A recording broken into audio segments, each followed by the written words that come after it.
Diabetic পেশেন্টদের জন্য sexual dysfunction খুব কমনলি হয়ে থাকে।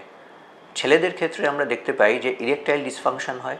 এতে মেইন সমস্যা যেটা হয় ইরেকটাইল ডিসফাংশনে, যে লিঙ্গ শিথিল হয়ে যাওয়া, কোনো রকমভাবে লিঙ্গ শক্ত না হওয়া ডিউরিং সেক্সুয়াল অ্যাক্টিভিটি, এটা একটা মেইন কারণ। আর আরেকটা যেটা হয় সেটা হচ্ছে মহিলাদের ক্ষেত্রে একটা ভ্যাজাইনাল ড্রাইনেস তৈরি হয় এবং লস অফ লিবিডো, মানে অ্যারাউজালের ক্ষেত্রে প্রবলেমস হচ্ছে।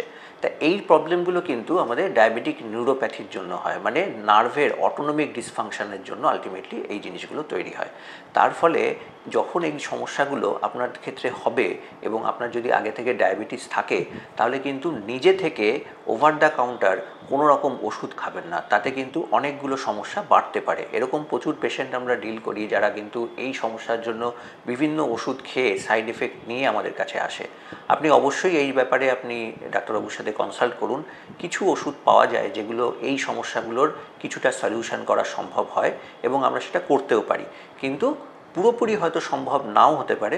কিন্তু নিজে থেকে কোনো কিছু ডিসিশন না নিয়ে ডাক্তারবাবুর সাথে কনসাল্ট করাটা সবথেকে ভালো অপশান।